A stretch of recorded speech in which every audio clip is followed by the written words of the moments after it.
Good morning, church. Let's go.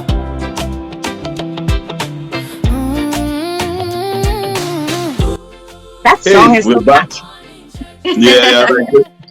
So, Ms. Walker, you can pick up from where you left off.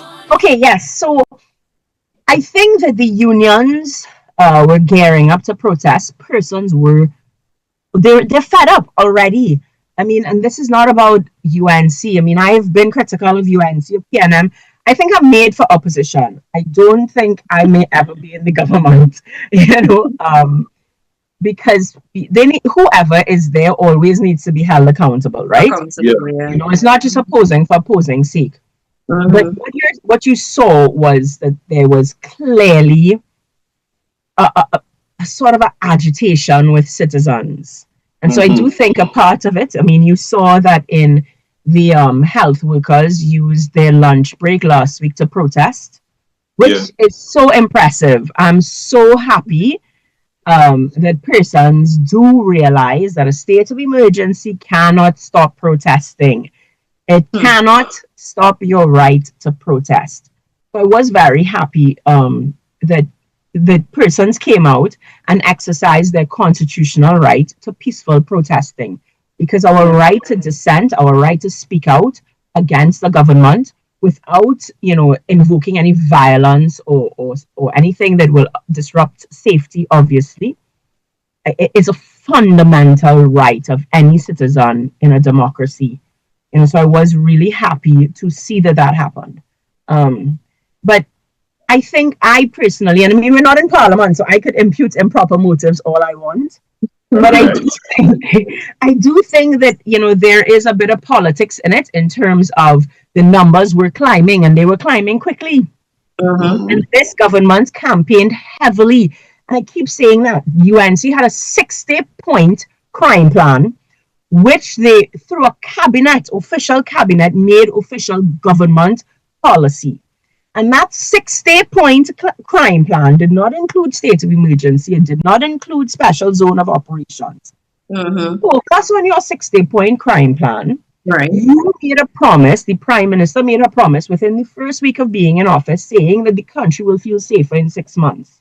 And so I think that the state of emergency is honestly politics, and the country needs more than politicking. We need governance. We need real governance. We need somebody, you know, we talk about bold. It's bold to do something long term that will see real results.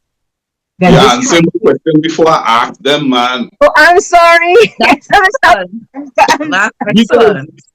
Because listen, in my lifetime, I'm very young, right? Some white sugar fellow merchant. I'm very young. In my lifetime, I experienced the first state of emergency during the People's Partnership led government, where there was a threat, there was some type of gang thing, there was threat sent, and we need to call a state of emergency. As when it had a lot of songs come out about state of emergency, and it was a weird time. That one was really curfew based on everything. And then after that, this is our fourth state of emergency? Well, I think in history we've had 11. 11, right? 11 becoming independent. And we're still here, so it's not solving anything. No, and it's not. The thing is, if you look historically, they've actually not been really for crime. One was about the Black Power movement. The other would have been with again with the sugar, with the trade unions and stuff. So, you know, it was really trying to suppress dissent. If you look historically, then we had the coup. So, I mean, the coup would have made sense, right? You needed to bring order to the country. Yes, definitely. But then it became this thing with gangs and stuff, as you say, from you know, and it's been gangs, and then it's been gangs, and then we hung Dole Chady how many ever years ago, 20 something years or whatever, right? And as you hang one, you bring another one, unless first of all they're hung immediately and regularly in Woodford Square, Nobody cares because our detection rate is very, very, very low. We have persons who have video footage of them committing a crime and they get off. Yeah. They get off because of a technicality, because the evidence this, because the police did this before this and mess up due process and they get off. So anybody who's involved in crime and understand that our criminal justice system is in an absolute mess, they don't care, you know? Exactly. I believe that. So we are spinning top in mud. It is, you know, you're suppressing it. Suppression of crime is not crime prevention, and we need to understand that.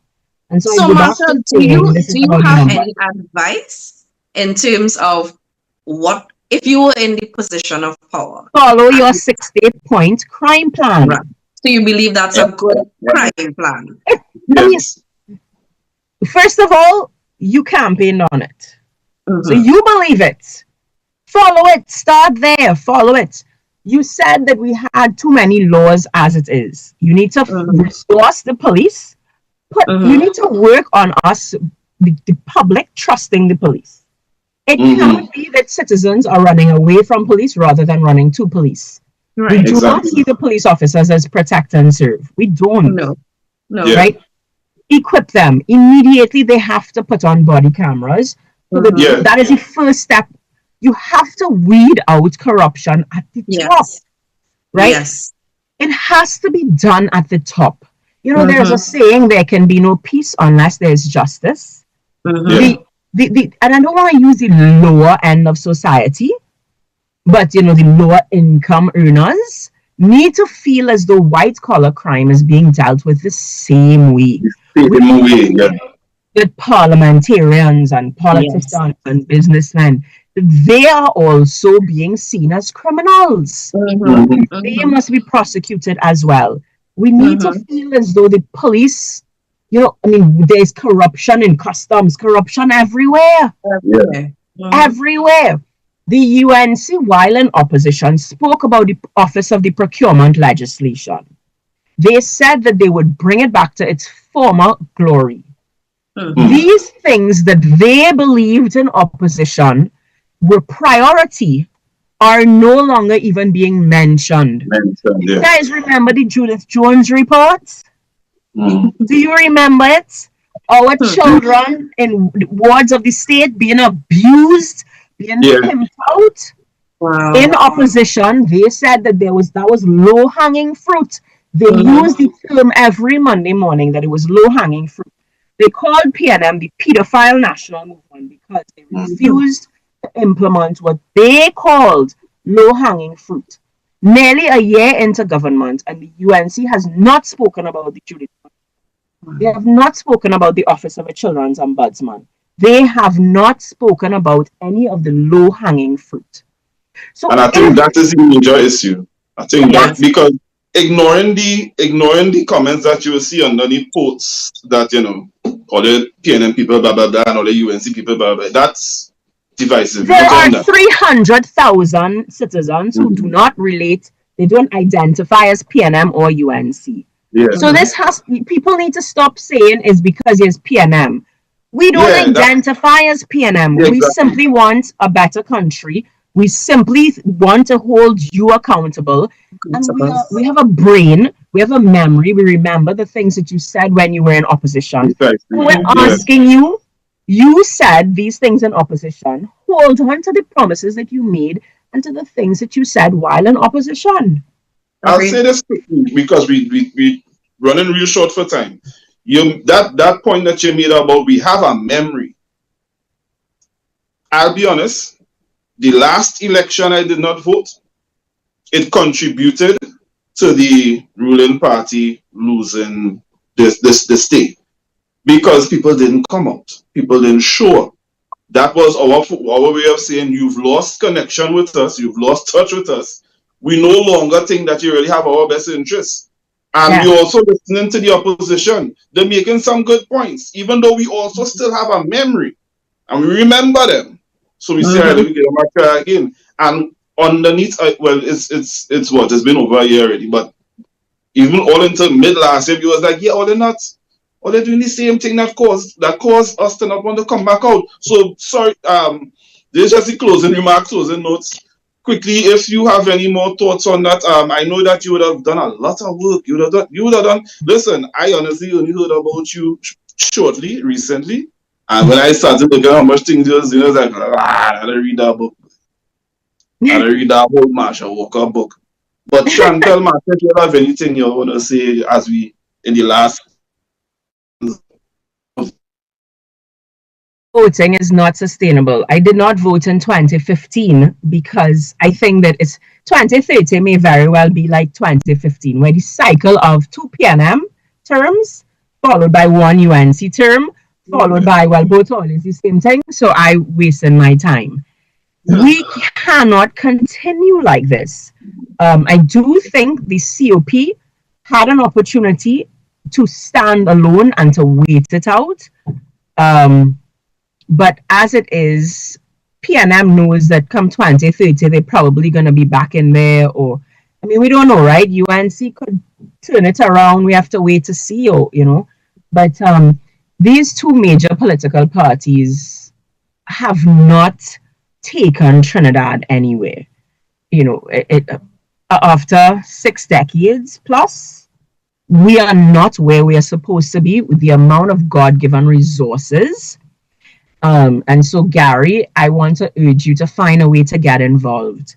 In 2015, when I did not vote, by 2020, I became a candidate in the election.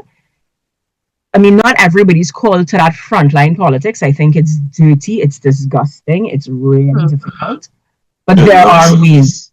But there are ways that you could contribute behind the scenes and whatnot.